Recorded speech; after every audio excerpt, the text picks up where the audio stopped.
ان مہینوں میں اپنے آپ پر زیادتی نہ کیا کرو. فلا تظلموا فیہن انفسکم، خاص طور پر ان مہینوں میں اپنے آپ پر زیادتی نہ کیا کرو. ویسے تو ہمیشہ ہی اللہ رب العزت نے ہمیں یہ حکم دیا ہے کہ سال کے سارے مہینوں میں، دن رات میں، تمام اوقات میں، خلوت میں، جلوت میں، دن میں، رات میں، اور کسی بھی جگہ انسان ہو تو اپنے آپ پر ظلم نہ کرے. اپنے آپ پر ظلم کیا ہوتا ہے کہ انسان اللہ رب العزت کا مقرر کیا ہوا، عائد کیا ہوا فریضہ اس کو ترک کر دے، فرض کو ضائع کر دے. نماز کا وقت ہے، نماز نہ پڑھے، زکوٰۃ کا وقت ہے، زکوٰۃ نہ دے، رمضان ہے، روزے نہ رکھے. اور اسی طرح اللہ رب العزت نے جن چیزوں سے منع کیا ہے ان کا ارتکاب نہ کرے. اللہ رب العزت نے خیانت سے منع کیا ہے، جھوٹ سے منع کیا ہے. لا تخونوا اللہ والرسول وتخونوا اماناتکم، اللہ اور اس کے رسول سے بھی خیانت نہ کرو اور اپنی امانتوں میں بھی خیانت نہ کرو. ظلم نہ کرو کسی کے اوپر، کسی کے اوپر ظلم نہ کرو، زیادتی نہ کرو، جھوٹ نہ بولو، کسی کے اوپر بہتان نہ لگاؤ، کسی کو بدنام نہ کرو، کسی کو ہراساں نہ کرو، اس کو ڈراؤ نہیں. اللہ رب العزت نے یہ چیزیں حرام اور ممنوع قرار دی ہیں.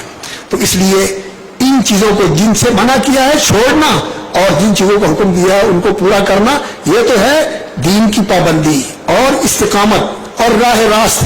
اور اگر انسان اس راستے کو چھوڑ کر سال کے 12 مہینوں میں کسی بھی مہینے کے اندر یہ کام کرے کہ فریضے کو چھوڑ دے اور حرام کا ارتکاب کرے تو وہ اپنی جان پر ظلم کرتا ہے. اللہ رب العزت نے قرآن مجید میں بارہا یہ بات بیان فرمائی، وما ظلمونا، یہ جو لوگ ظلم زیادتیاں کرتے ہیں ہمارا کچھ نہیں بگاڑتے، ولکن کانوا انفسہم یظلمون، یہ اپنے آپ پر ظلم ڈھاتے ہیں. اللہ کا کیا بگڑتا ہے؟ اللہ رب العزت کا کچھ نہیں بگڑتا.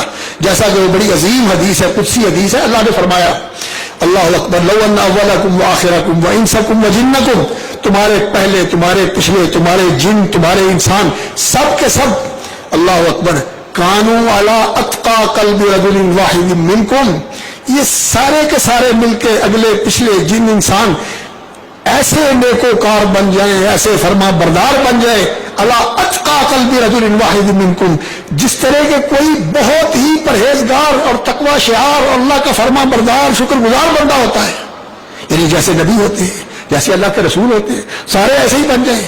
تو اس سے فرمایا میرا کچھ سنورتا نہیں ہے اور مجھے کوئی فائدہ نہیں ہوتا.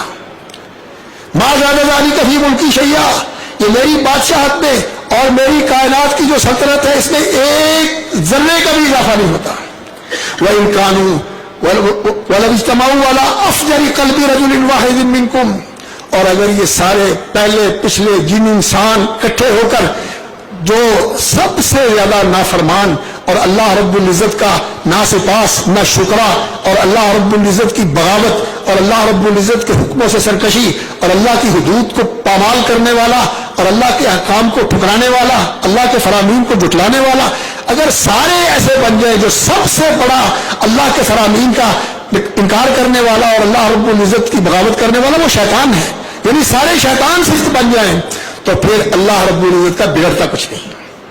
لم تبلغوا ضرری فتضرونی ولم تبلغوا نفعی فتنفعونی، اور تم میرا نقصان نہیں کر سکتے ہو نہ تم میرا نفع کر سکتے ہو. نقصان بھی کرتے ہو تو اپنا کرتے ہو، نفع بھی کرتے ہو تو اپنا کرتے ہو. اللہ اکبر. اس لیے اللہ رب العزت نے فرمایا کہ ان مہینوں کے اندر لا تظلموا انفسکم، ان مہینوں میں اپنی جانوں پر ظلم نہ ڈھاؤ.